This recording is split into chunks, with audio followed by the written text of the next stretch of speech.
Today's guest is Reverend Dr. Antonika Walker, who is a doctor of Chinese medicine. And since 2016, she has traveled the world treating patients on world-class cruise ships. She is the education director at Acupuncturists Without Borders. And as a licensed acupuncturist and herbalist, her work includes collaborating with people to resolve a wide range of health challenges, including fibroids, emotional stress, adrenal fatigue, diabetes, thyroid imbalance, and fertility. So, Antonika, thank you very much for being on. How are you doing today? I'm doing great. Thank you so much for having me on your show. You're very welcome. Yeah, I'm excited to dive into all of this stuff with you. So, the first question I had just for you to kind of give us some context on you is like, I've never heard of a doctor treating patients on world-class cruise ships. Like, I didn't even know that was a thing. So, I'd love if you just give us more context on you and how that came about and what you're doing now. I know nobody ever expects that a holistic doctor is working on a world-class cruise ship. And it's really ironic how I happened upon that opportunity before going to traditional Chinese medicine school in Fort Lauderdale, Florida. I was working on private yachts as an interior chief stewardess, and I've always had the opportunity to travel the world. And just because I'd finished medical school, I didn't want that to be a reason why I was going to become landlocked. And so haphazardly, I was doing some research and I found that there was a Chinese medicine department within a company called One Spa World. And they were specifically looking for acupuncturists and Chinese medicine doctors to have a career at sea. They were 7-month long contracts, and you can go pretty much anywhere in the world. And it really set me up for success because in that opportunity, I was doing public speaking on, a weekly basis. I saw several people from around the world with a variety of health conditions, mostly pain and anxiety. And I was able to help them try something different and really experience a holistic way of care that changed their life. So it was a very rewarding experience. And until this day, I miss every single moment of it. That's super cool. Like you said, I had no idea that because when you think of cruise ships, like you think of, like drinks and destinations and like gambling and shows and whatever, but like holistic healing and pain management was not usually at the top of like what I would think of in cruise ships. So that's actually amazing. Like it's such a, like what they say about like giving the dog like the medicine in like the bowl of food, right? So just swallow it up and they're not even aware of it. Like it just made me think of that. So feel free to add anything to that if you like. Yeah, a lot of people come on vacation thinking that they're just going to booze it up. And they do.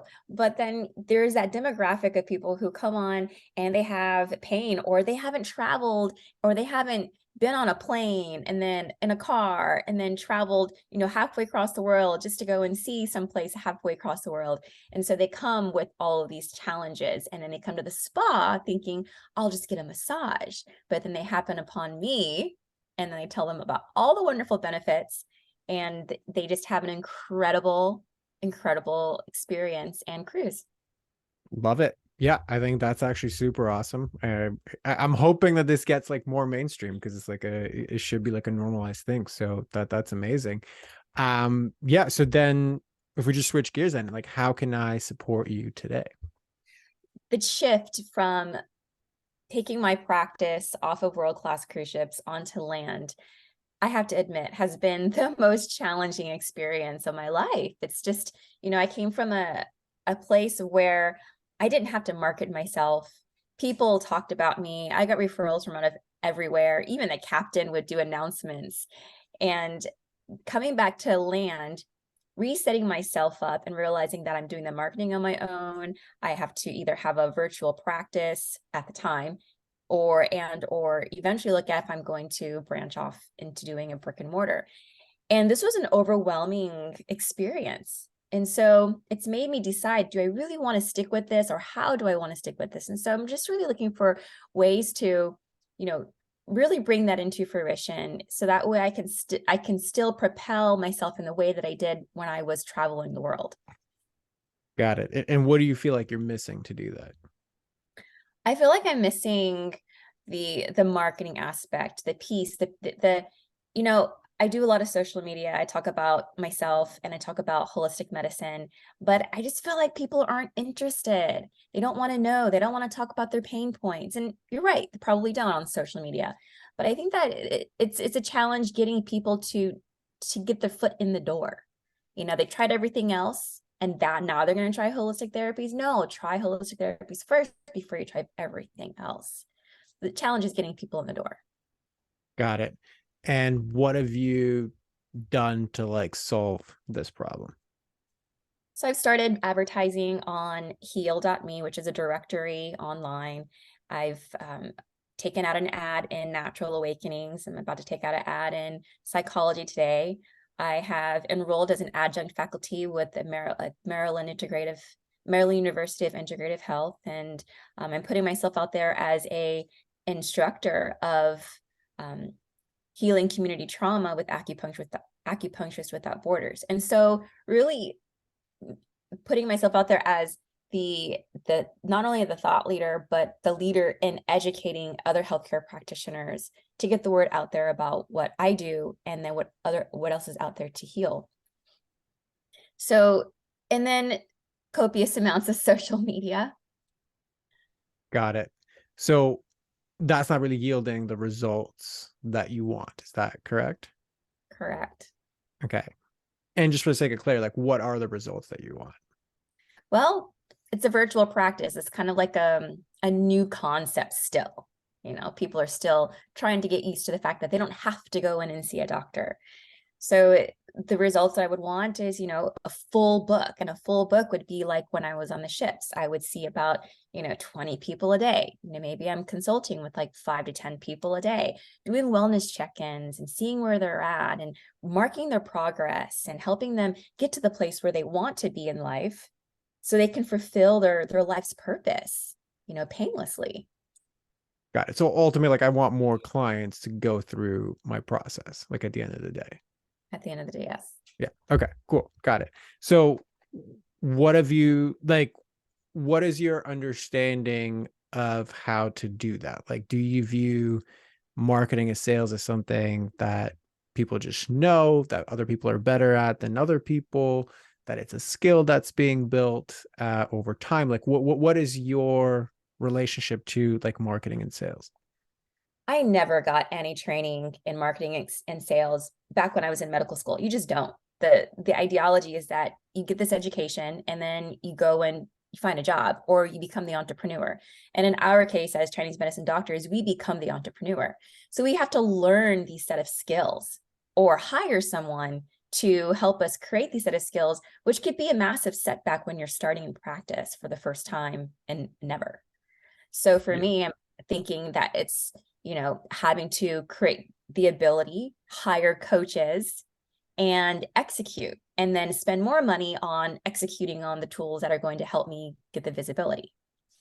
Got it. So then have you like invested in trainings to like get better at this? Have you like gotten coaches? Like Now, what's been your relationship to that?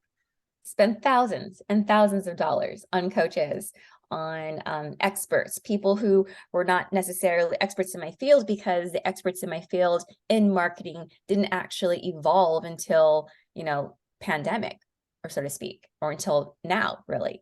I've invested in funnels, you know, creating a sales page, trying to dabble in, you know, how to create ads. And that's even scary too, because you're really kind of just throwing a dart at a dartboard, not sure what's going to work.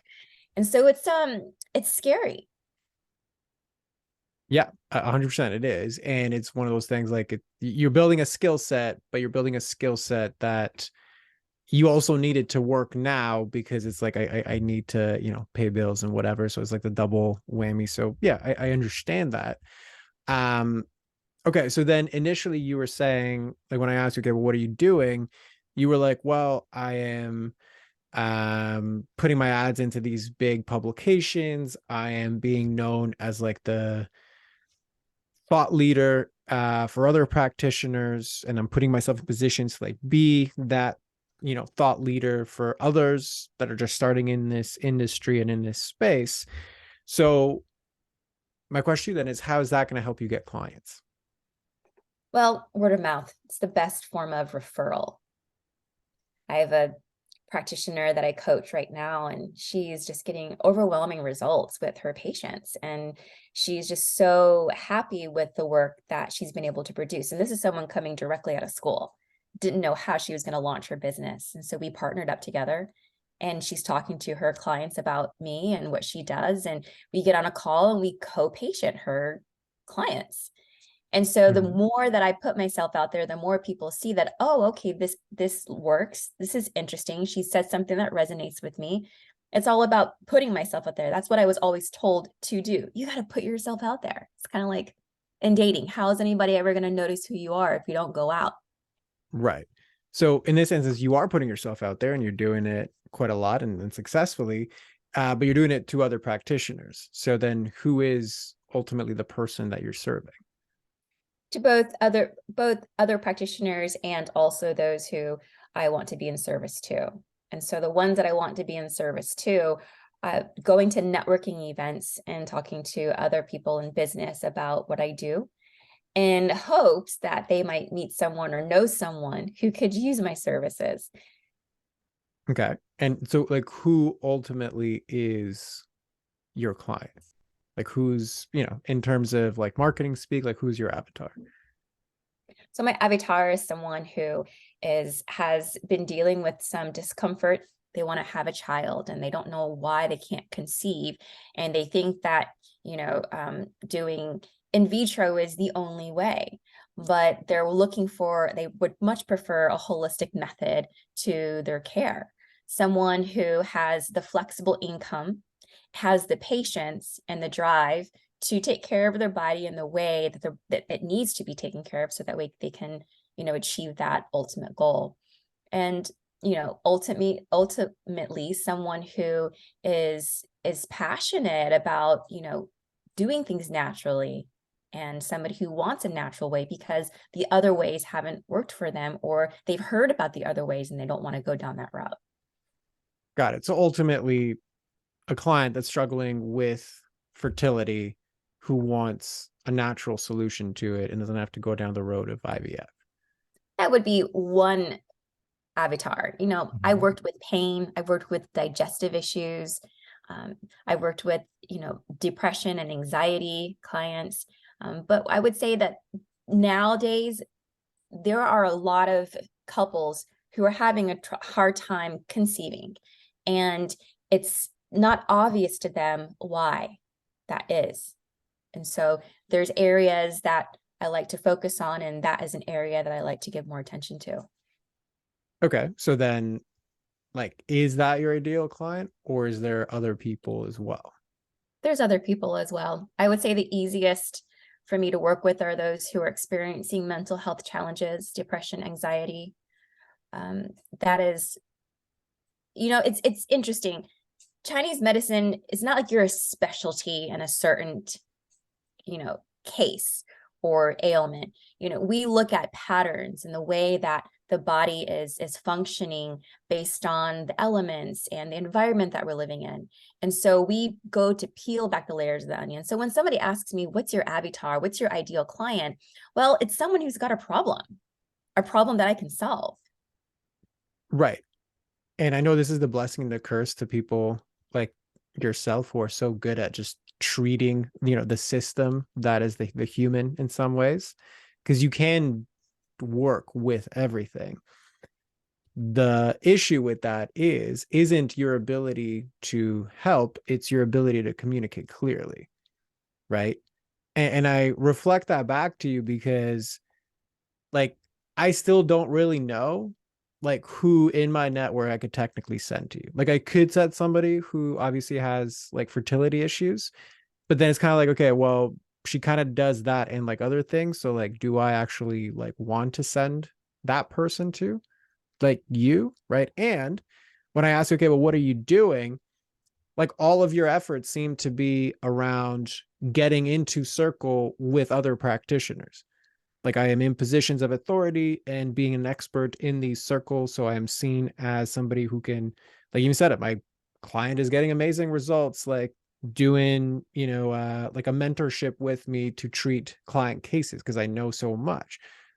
great. But like there's that avatar, there's the depression avatar, and then there's the IVF avatar.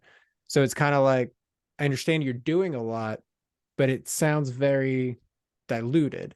So what lands for you with that reflection?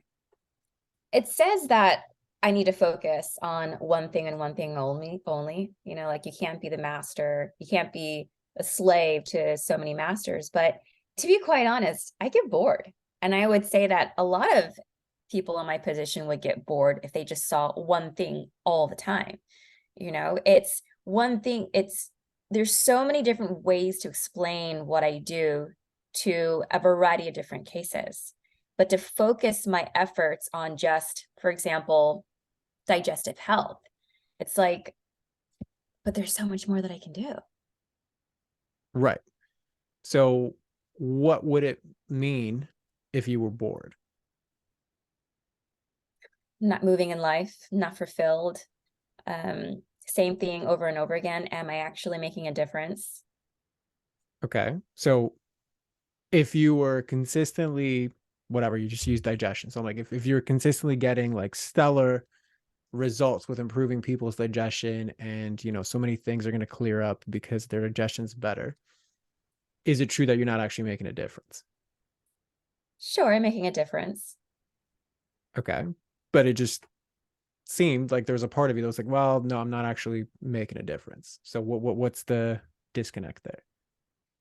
Well, because not everybody will say that digestion is their root cause of their disease. Their root cause, they think what they might think that their root cause of Right. disease. But and just pause, because this is like, it's your experience of it. I understand what you're saying on the receiving end. Like, yeah, people don't know what they don't know. I understand that. But like your experience of it is, well, I'm not making a difference if I am serving only one person. But then I would be making a difference if I like change people's life, if I only dealt with digestive issues. So I'm just curious, like, what is the disconnect there? And then why is your brain taking it to the experience of the other and not keeping it on yourself?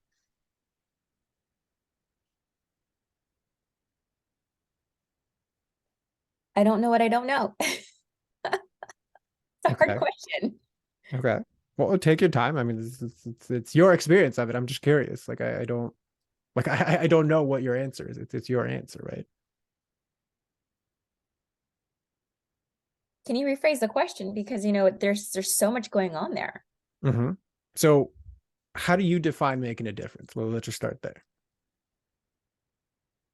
Seeing people or the person in front of me finding that they can live at their highest potential now that they know what they know and Mm-hmm. are living the experience of the in going through the healing process. Okay. So, potentially, given that definition, you could make that happen simply by becoming really good at sharing what's in your head and never treating a client.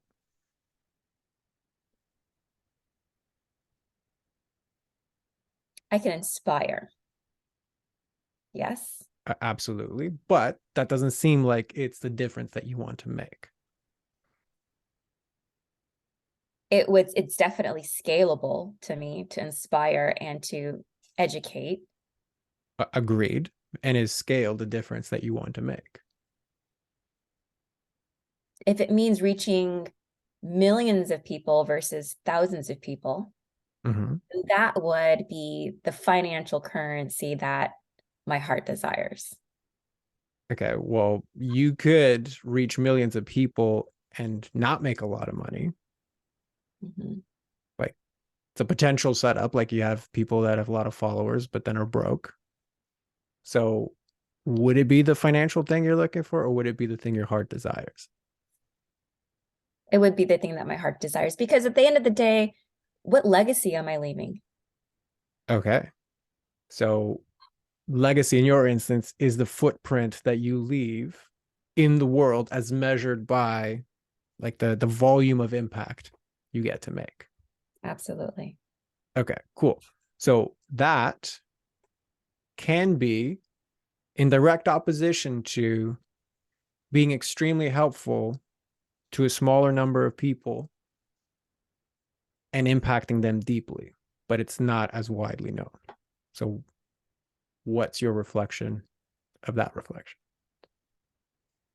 That I can still impact a large number of people in something that is not widely known and leave a legacy. Okay. So is that more important to you than treating specific cases and treating specific clients? Yes, it is. Okay. So that's important to understand, because if you're not clear on what it is that you want, then it makes sense why so much of your efforts are in 10 different directions, right? Like I'm either coaching or mentoring early on, like green practitioners, or I'm dealing with 10 different scenarios, or I'm in these other organizations and kind of essentially providing my expertise to their audiences or whatever.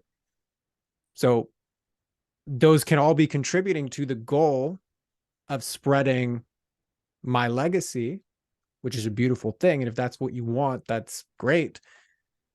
But then that's in direct opposition to what you said before, which, well, okay, so really the result I want is I want a bigger client base. So what lands for you there? There's a decision that I need to get more clear on. Do I want more clients, or do I want to inspire the world? And if I want to inspire the world through more clients, then how do I do that in a way that I can reach the most people, in a way that I could scale and still make a massive impact and leave a legacy? So do Correct. I actually want to work hands-on with clients, or do I want to work with the practitioners and instill inspiration and instill motivation to help them speak the truth that we both know to make a greater impact in the world? And that's only a question that you can answer, Yeah. right? Like you get to choose the dream that you want to chase. But right now, you're not really taking ownership of any one dream, but you're doing a lot of different dabbling in a lot of different dreams, right? So it's like you can have all the funnels, you can invest in all the coaches, but all of those things fundamentally, if you're looking at isolation, sales and marketing, all they're going to do is multiply what's already there. So if what's already there is unclear, you're going to get a multiplication of confusion. And it seems to me like that's kind of what you've been getting. You're never taught as a practitioner how this goes, how this story goes. I go into it as a practitioner knowing that what I can do, but not knowing that this other piece exists, and that this is a time for me to level up, because that sounds like an opportunity to level up. But here I am standing in my own way thinking, am I capable Of what?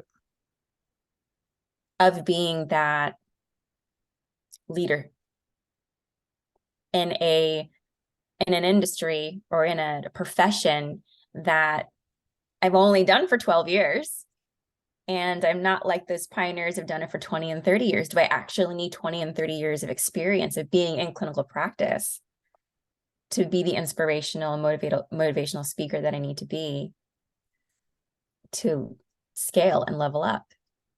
Okay. So if we take that argument, what do you think is the total amount of hours you've invested into getting really good at everything you do? Oh, it's hard to even put a number on it. Hours, I would say at least several thousand.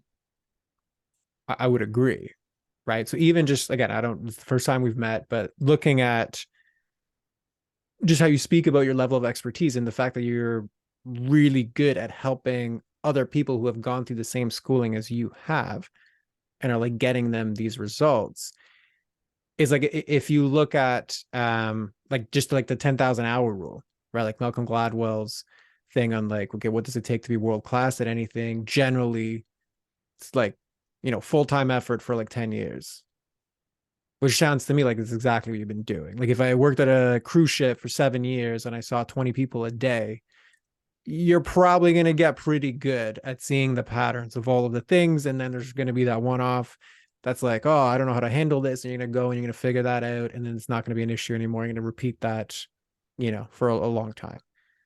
So is it really true that you don't know enough to be a leader in your space? Then I guess that's what we call imposter syndrome.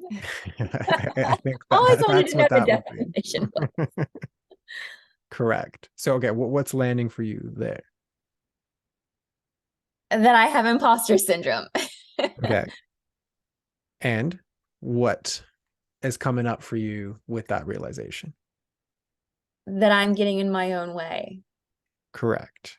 And one of the first things that struck me, like when we began talking, is there's like this underlying, like when I asked you, okay, well, what are you doing to like move all these things forward before we even got to the whole clarity piece?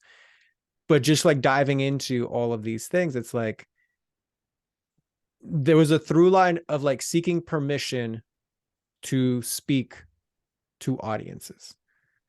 It's like there was this through line of like, okay, well, I got all my referrals through the cruise ship. They all spoke highly of me. Therefore, the introduction's been made. I have permission to show my expertise. And then it's like, I'm going to all these other places where the one that owes the audience can introduce me as the expert and they have already approved me to be the expert. You know what I mean?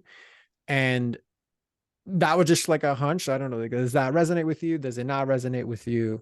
Like what's landing there? It resonates with me. I mean, these are peeks into my life that I've never really looked into before. You know, it takes someone to ask me these questions and to help me take that deeper dive. And so looking at it from a different perspective, of course, it makes sense. And from the outside looking in, it makes sense. Like if there's a part of you that doubts your, I don't know, whatever expertise, or not maybe say, maybe the authority. Like I don't have the authority to like speak in a way that's going to impact this whole industry. Then it makes sense why your subconscious will want to like, okay, well, where can I go to like borrow that authority? If I am with this organization, if I'm that organization, if I can be associated with this. And strategically, like there's nothing wrong with adding value to other people's audiences. I have nothing against that. It's just more, are you going into it from a purely objective, this is a strategy for getting what I want? Or is there a distortion in it as well, where it's like, I need to get this credibility because I don't believe I actually have it just on my own merit?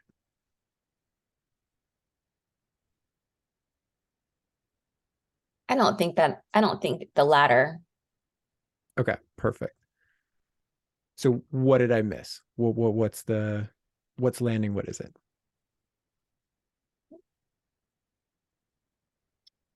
Um, the convincing part, like how much do I have to convince someone that I can help them get to where they need to be or want to be in their practice? Right. Well, I mean, that's really for you to decide. Like I can't speak on. I have no idea about this space. So like, why would I? Like my opinion's irrelevant here. Um, I guess the reason why I went down this road is like there was a part of you that was asking, like, am I capable of being a leader in this space? Like, if what I actually want is to spread my message and to be an impactor to the next generation of people entering this space, then that's kind of where the imposter syndrome kicked in. So what's coming up for you there? I guess I just think that I need to have more. You know, you can never have enough. I'm, or you know what? Maybe it's reflecting on a period in my life when I was told by someone long before I started medical school that 5% of practitioners actually graduate school and become successful and have their own practices. And that, you know, 5% actually pass their boards and do something with their degree. And to me, that correlated with, oh, you're not going to be that 5%. And so I had already been creating doubt in my mind because somebody had already told me. And so there's two things that happened. I said, well, I'm going to prove you wrong. And Mm-hmm. I did. But still, there's that message in my head that says, oh, well, you know, that's the head trash. I think that's the head trash you're talking about. Yep. And is it even yours? It's not even mine. Correct. And I've been believing it this whole entire time, not even knowing, subconsciously. Yep. So that's a pretty big realization. Like I, through osmosis, took somebody else's limits and I just repeated it long enough that I forgot it was never actually my own. It's pretty powerful how those memories continue to play a role in our life 10 years later. 100%. So if you looked at that particular memory and event, what's an alternative interpretation of what actually happened? An alternate maybe meaning that if that was never said to me, if I never believed that. Like if you could go back in time and speak to your younger self going through that event, what might be an alternative interpretation of that event that you would present to your younger self? Mm. That you're created with a specific purpose and a reason, and to never draw on the thoughts of other people or what other perceive you to be. Mm-hmm. Create and visualize in your heart and your mind and go and live that out to your highest potential. And that would have been amazing advice in that moment. But what about the particular moment itself? Like you live that moment, and the you at that time interpreted that to mean some variation of, I'm not going to make it, or I'm not good enough to make it.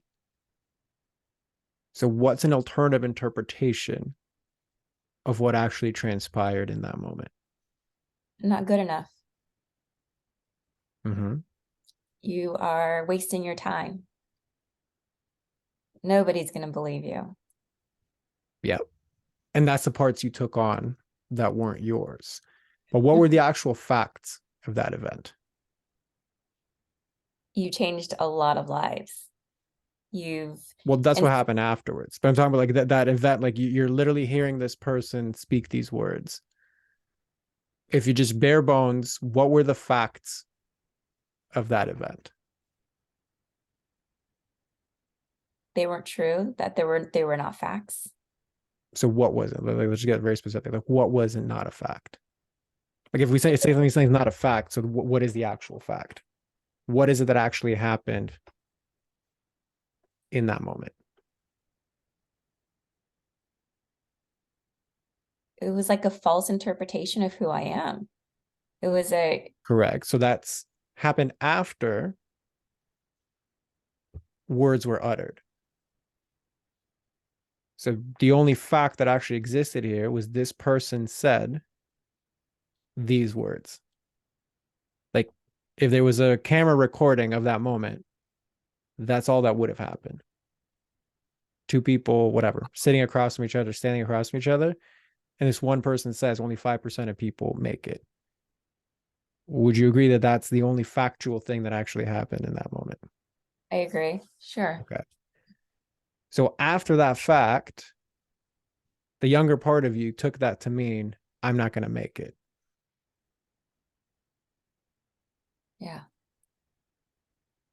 But you, if you could time travel, went back and spoke to your younger self, saw in that moment, well, this was really just somebody else's opinion. Does that feel as true as the original interpretation?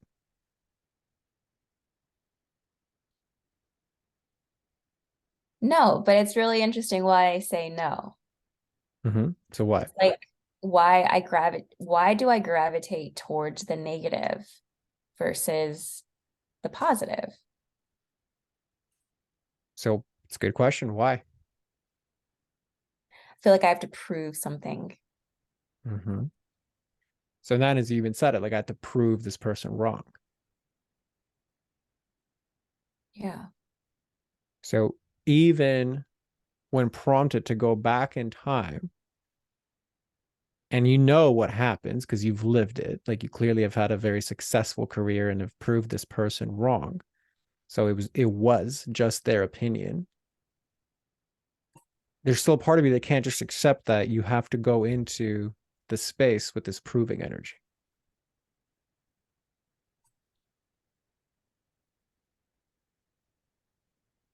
Hmm.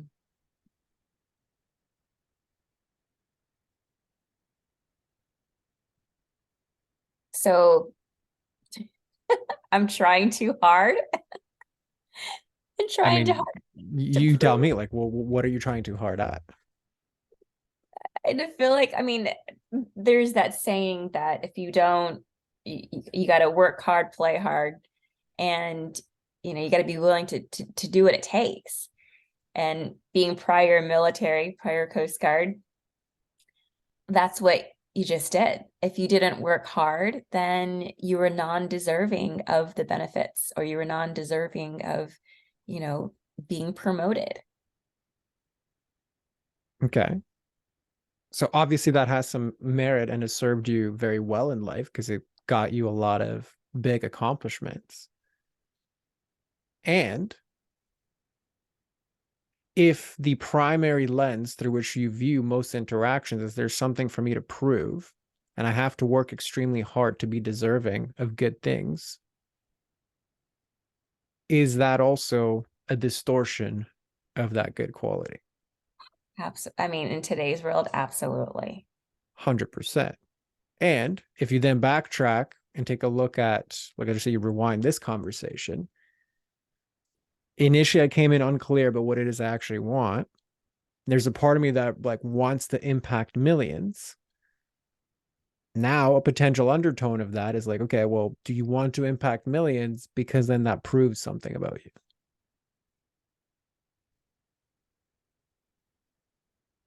It proves the first conversation that I had, that my purpose and vision and reason for being here is far beyond any negative words that anybody says. Okay. So the reason that I want to impact millions is to prove that the negative things about me aren't true. That the negative things about all of us, like I am the example. Mm-hmm. So it also means if you don't succeed, then it is true. If you don't succeed, then it is true. Well, it's what's the definition of your success too? Well, it's your success, My right? success, correct. So it's I would feel fulfilled if I impacted like if like it's your words, right? Like why if I only impacted thousands, whereas I could impact millions, like why? Like I need to impact millions. That's actually what I want, right? Okay, well, why do you want it? Well, because it proves the negativity isn't true. Okay, so then by that logic, if you don't impact the maximum amount of people you could potentially impact throughout your lifetime, then you prove the negativity right. Like on your deathbed, I didn't do enough. So like they were right. So what's landing there? I guess it's just whatever I want to believe. At the end of the day, it's whatever I want to believe, because whether you do it one way or whether you do it the other way doesn't mean that it's right or wrong. It's just that you're doing it. You're existing. 100%. I would agree with you 100% on that one. And I know you intellectually know that, but do your feelings and actions show otherwise? That's where the challenge I that's where the challenge is. And it's where the challenge is for a lot of us, I would like to think, because Yeah, that emotional experience is what sets into our physical, and then that's what manifests. 100%. So yeah. And as soon as I brought that into the space, where did your brain go to? It went about talking about other people. It went about generalities. This is true for everybody. Yeah. And we started by speaking about how is it true for you. So why do you think your brain's deflecting from that? Because what I see, that we are all our mirror opposites, our mirror image. We see each other in our mirror image, right? And so if someone's deflecting to me something, then I'm going to value what they say and believe in what they say. And in that situation, as a long time ago, I thought that I was seeing my reflection in a positive light, but I didn't want to believe the negativity that had transpired. And so I deflect because I I live and I walk in a way that is conducive to my life, that has helped me get past a lot of these challenges and barriers in my life. And I see that when I am presented with each and every client or even every practitioner. I see the good in someone and I share that vision. And so that's why I deflect. Got it. So how do you think you might not be doing that for yourself? Because I remember listening to a YouTube video that perhaps I'm not in the circles or in the environments of those who I see my highest in. You know, I'm not, I need to really find those places and be in those environments where I see my true self. And we don't always see our true self in everyone, but navigating and finding those peoples of of potential that is equivalent or in alignment to my own would then help me see my worth. And at that moment in time, when I was much younger, that was not that reflection of myself was not in alignment with who I really am. Got it. And in the present, like what's true in the present? Like you need to be in an environment that is able to reflect back to your highest good. Like, is that true for you now? Yeah, that's so true for me now. But now it's like, okay, the big question is, how do I find those environments? How do I Okay. put myself in those environments? So I think before even answering the tactical question, like really allow that to sit. So the way that you're going to see your highest self, your highest potential, the utmost reflection of your worth and magnificence is coming from an external place. Well, if I'm seeing someone and I'm seeing my reflection that's resonating with me and it's in alignment with how I feel inside, that's coming from an internal place. It is. And right now, you're trying to seek out an environment that's going to allow you to elicit that. So it completely bypasses or ignores your own power to do that for yourself. I like where you're going because then that recalls to me that I am directing the reality. So then I can visualize it and create it and meditate on it and then allow source to funnel through me and direct my path. Sounds And that's going to metaphysical. be, sure, we can go down that road too. But I guess what I'm trying to reflect back to is even the last part that you said is going to be allowed only to the degree that you have the capacity to accept your own goodness and magnificence, right? We've circled multiple times around this thing of like, I have to go elsewhere to like borrow permission, right? And when presented with this sentiment of like, I'm not good enough, your brain immediately went to, well, how do I go to a space where people basically show me how good I actually am? Right. And then that went to, well, source will flow through me and really like realign that. You, you're like your brain, I think your subconscious has a really hard time admitting, seeing, exploring, imagining what it would be like to be the source of your own worth, magnificence, and positivity. So, what's landing for you there? Wow. These are conversations that I love being involved in because these are the moments where it forces me to sit and really ask, what is that source? What does that look like? How do I want to create that? And Correct. I, what comes up for me is, where do I find the depth? Where do I find that within inside of me, the creativity? Why do I have to look at someone else's creativity? Where can I find it within inside myself? Well, what would you have to believe to have to go to an outside place for that? I think life has already shown me. It's already been demonstrated just by the people that I choose to speak to or I choose to listen to. So it's already been demonstrated. It's just about but taking action. How do I take action? How do I know that the action that I'm taking now and what I'm doing now and creating that, visualizing that and believing that and spending that time going within is actually going to manifest? You know, I'm a creature of just instantaneous. So when I go all in, I go all in. Mm-hmm. And I want something to happen now. I want to see it now. I want to create it now. Mm-hmm. And so sitting there and thinking or meditating on it, I think, is this even enough? Believing that this is enough and that I just need to perpetually become consistent at habitually creating that vision and walking in that light, breathing in that light, and telling myself that, So right? beautifully articulated. And what if you turned it around and instead of saying, is this good enough? Replace I with this and say the same statement. Wow, I am good enough. It's like Well, the bring question was wisdom. actually, is this good enough? So what would be the I turnaround of that? I am good enough. It's actually, it was a question. It was, am I good enough? Am I good enough?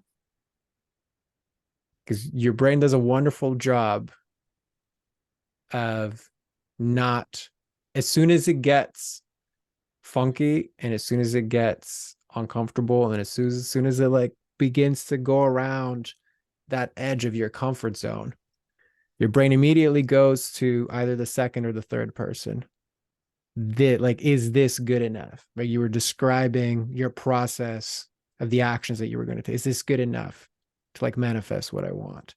Right. And if that doesn't work, then it goes into people should feel this way and it should be better in this way, etc. Right. But it takes multiple prompts for you to actually sit with, oh, hold on. What if everything that I'm projecting out is actually me yearning for something that's actually only internal? So what lands Mhm. for you there? You know, we live in a world in a life, we're given a life to do a lot of things in, but yet we are distracted by a lot of societal, you know, disruptors that make us think and believe that we need to be here or we need to be doing this or this other thing. Mm-hmm. And I have to admit, I have been disillusioned by that. And I've been consumed by thinking that success looks like this when that's not. Success is my own definition.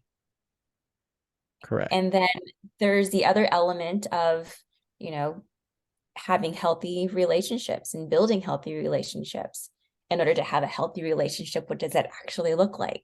You know, it's a conversation that I don't like to get involved into. I don't like to get involved in, but it's like maybe that conversation needs to be discussed more often. You know, I've allowed my career to really be the precedence in my life's path, and I have put everything else to the side. And I think that if I am all these things, then that person will arrive. That's what I've been telling myself. Yep. I think that's a it's a powerful realization to have because it kind of summarizes this whole. It's like if everything's always conditional, like if this happens, then essentially I can be whole and fulfilled. So many things are going to trickle from that distortion. The lack of clarity on what it is that I actually want, the lack of clarity on what it is that I value. Do I value, personal transformation with my clients, or do I value the overall impact? It's going to like move into, okay, well, who is it that I actually serve? What is it that I'm actually about? All the actions that I actually take, are they from a space of proving, or are they from a space of inspiration?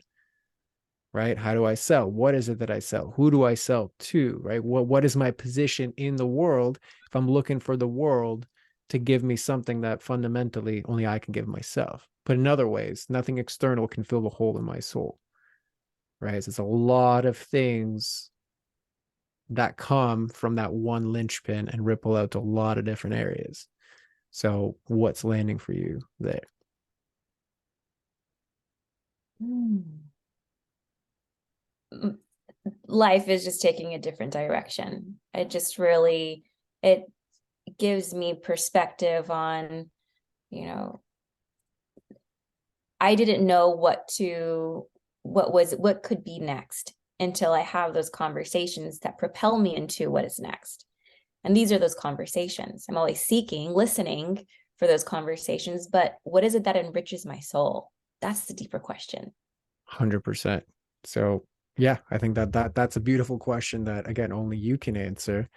Um, and I know we can't dive into all of that and heal all of these aspects and get clear in all these aspects in just one conversation. But as far as like mapping this out for you, does this feel complete or is there still something left outstanding? I think at this moment in time, this feels complete. Gives me a lot to reflect on and share and take deeper dives into. Yeah. Beautiful. Well, on that note, why don't you just close us off and let everybody know where to find you, who's the best person to find you? Floor is yours for that. If you're on Instagram, follow me at Dr. Antonika. And if you like to watch YouTube videos, I have a YouTube channel called Chic Wellness. I talk about all things Chinese medicine, but I'm taking a different twist these days. And I'm talking more on the ideas of relationships and how they physically, impact our lives and how we can, get past them so we can live our ultimate optimal life. So if you'd like to follow me in those conversations, I would love to have you. Beautiful. Well, as always, we will include that in the show notes. But Antonika, thank you very much for being here and allowing yourself to be witnessed in this way. And for everybody else listening, we'll see you on the next one.